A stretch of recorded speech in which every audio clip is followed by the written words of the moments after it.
Bonjour les amis, nous allons voir le syndrome d'hypertension portale et rappelons d'abord l'anatomie du système porte pour que vous puissiez bien comprendre les signes qui résultent de l'HTP ou bien l'hypertension portale. Donc, le tronc porte, d'accord, et qui est une veine volumineuse, se dirige en haut pour se diviser en deux branches qui se distribuent au foie, bien sûr.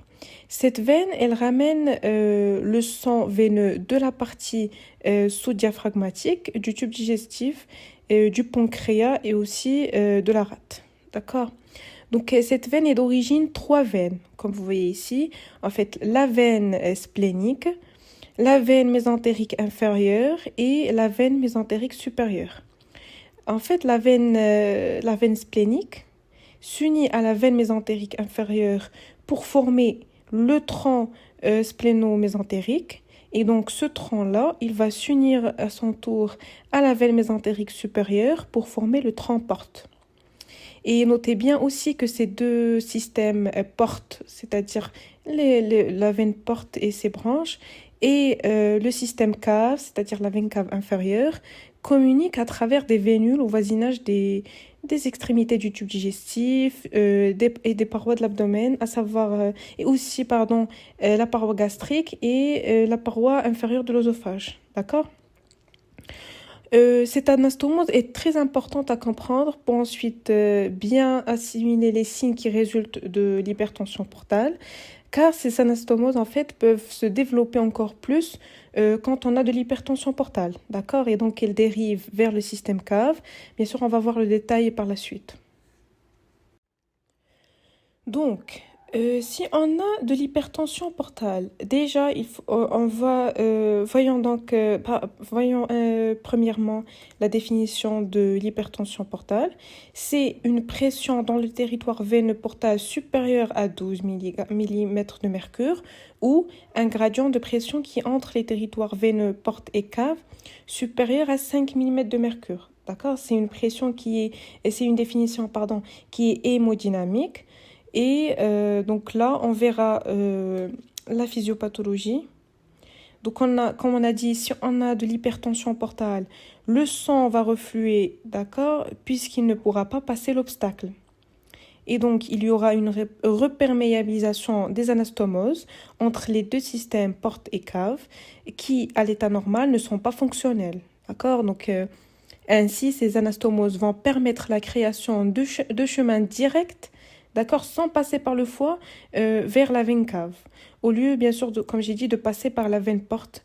Et c'est-à-dire, elle dérive le sang directement vers le système cave en passant par ces chemins de dérivation vers la veine cave inférieure. Bien sûr, comme j'ai dit, sans passer par le foie. Donc, cliniquement, comment ça va se manifester? Ça va se manifester par des varices au niveau de l'œsophage et de l'estomac, puisqu'on a dit qu'il y a ces anastomoses. Et puisque l'hyperpression du sang va dilater oui, puisqu'il y a une hyperpression, donc on aura une dilatation de ces varices. Et on aura bien sûr donc des varices œsophagiennes et des varices gastriques, d'accord? Et en fait, c'est la rupture de ces varices, qui sont des cordons variqueux, qui pourra nous évoquer le diagnostic de l'hypertension portale, d'accord? Et en fait, notez bien que les varices œsophagiennes sont un signe pathognomonique, d'accord? C'est-à-dire, on retrouve les varices que si on a l'HTP. Et donc, ces varices se manifestent la rupture se manifeste par une hémorragie, bien sûr, notamment des hématémèses ou des mélénomes, d'accord? Alors, en fait, la rupture des varices œsophagiennes est la première cause de mortalité chez les cirrhotiques, d'accord? Et la complication la plus fréquente de l'hypertension portale, vu bien sûr la fragilité de ces varices. Donc, jusqu'à présent, on a vu la rupture des varices œsophagiennes. Donc, récapitulons, on avait dit que les deux systèmes cave et porte communiquent entre eux via des vénules au voisinage de la paroi abdominale, de la paroi gastrique et de la paroi inférieure de l'œsophage. Et donc, vu ces anastomoses, on aura l'apparition des varices gastriques, des varices œsophagiennes et aussi on aura l'apparition de circulation veineuse collatérale au niveau abdominal. D'accord? Donc en fait, on aura aussi la splénomégalie, puisque en fait, il y a un obstacle au passage vers la veine porte, comme on a dit, pardon. Je m'excuse. Comme j'ai dit, puisqu'il y a un obstacle au passage vers la veine porte, donc le sang va refluer vers la veine splénique, d'accord? Et donc la rate va s'engorger de sang. C'est ce qu'on appelle la congestion, qui veut dire bien sûr augmentation de la quantité du sang d'un organe, d'accord? Et donc la rate va augmenter de volume et c'est ce qui va se manifester par la splénomégalie. Notez bien aussi que la rate est un moyen de séquestration des éléments sanguins, d'accord, notamment les globules rouges, les plaquettes et les globules blancs. Et donc, quand la rate augmente de volume, il y a une séquestration accrue de ces éléments, c'est-à-dire une destruction, d'accord, une destruction ou bien une dégradation accrue de ces éléments figurés du sang, et donc ce qui peut causer une cytopénie. C'est ce qu'on appelle en fait l'hypersplénisme, pardon, avec des anomalies de l'hémogramme, à savoir la thrombopénie, c'est ce qu'on voit surtout. Là, c'est en fait la diminution des plaquettes, la leucopénie qui est une diminution de globules blancs et puis l'anémie. D'accord? Donc, comme on a dit précédemment, l'hypertension portale va provoquer une circulation veineuse collatérale périombilicale, ok, qui entraînera une reperméabilisation de la veine ombilicale qui normalement n'est pas fonctionnelle à l'état normal, d'accord?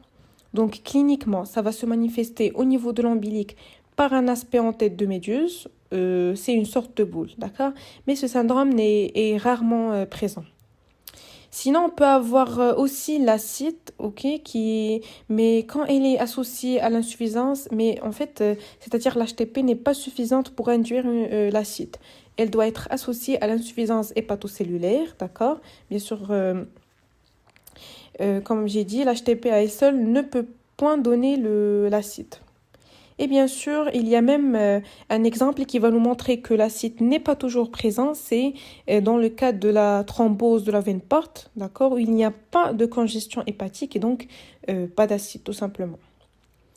Et donc, un patient qui vient avec une circulation veineuse collatérale, avec une splénomégalie, bien sûr, ça va nous orienter vers l'hypertension portale. Et bien sûr, un patient qui se présente avec l'acide, ça va nous orienter plus vers une anomalie au niveau du foie.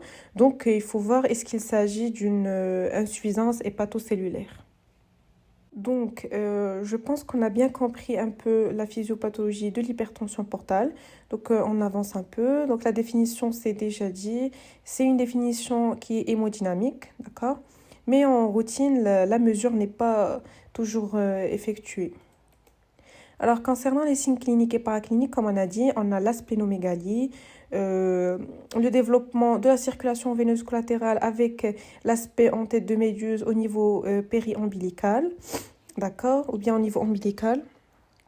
Et bien sûr, les complications, à savoir l'acide, mais elle doit être associée à l'insuffisance hépatocellulaire, l'hémorragie digestive, à savoir méléna ou hématémèse, due à la rupture des varices œsophagiennes ou des varices gastriques. Et bien sûr, l'hypersplénisme, comme on a dit, dû à la séquestration ou bien à la dégradation accrue au niveau de la rate. Et donc, on aura la thrombopénie surtout, et puis la leuconeutropénie et l'anémie. Alors, concernant les étiologies, en fait, devant toute HTP, hypertension portale, il faut chercher un éventuel obstacle, c'est-à-dire un bloc au niveau du système porte, et donc voir si le foie est normal ou pathologique, sachant que la cirrhose est la cause la plus fréquente, d'accord, concernant le bloc intrahépatique. D'accord. Et puis, bien sûr, pour rester méthodique, on va parler de 3 niveaux de bloc. il y a le bloc intrahépatique, le bloc suprahépatique et puis le bloc sous-hépatique ou bien infrahépatique. D'accord? Bien sûr, avec les principales causes à retenir, j'ai mentionné surtout les causes principales à retenir, d'accord? Donc, en fait, pour le bloc intrahépatique, comme on a dit, c'est la cirrhose du foie, c'est-à-dire il y a de la fibrose et donc le sang ne pourra plus passer vers les veines sus-hépatiques et il y aura une hypertension en aval, d'accord? C'est-à-dire au niveau du système porte. Et donc là, ça peut être d'origine virale, c'est-à-dire l'hépatite C ou bien l'hépatite B. Ça peut être métabolique, c'est-à-dire la NASH, le foie métabolique, comme on a expliqué avant dans les vidéos précédentes. Il y a aussi l'alcool, c'est-à-dire l'éthylisme chronique, qui peut induire cette cirrhose. D'accord? Et donc, pour le bloc, cette fois-ci suprahépatique, c'est le syndrome de Budd-Chiari, d'accord, qui est un obstacle des veines sus-hépatiques. Et donc, le sang va refluer et entraînera bien sûr une hyperpression. Et bien sûr, le bloc sous-hépatique ou bien infrahépatique, la cause la plus fréquente est la thrombose porte, d'accord? C'est-à-dire la thrombose de la veine porte. Il s'agit d'un caillot qui vient obstruer la veine porte et donc ça va entraîner une augmentation du diamètre de la veine en amont de l'obstacle. Donc c'est ce qui concerne en fait les étiologies à retenir de l'hypertension portale. Et donc merci pour votre attention et n'hésitez pas à vous abonner à la chaîne et bien sûr à partager vos collègues. À très bientôt.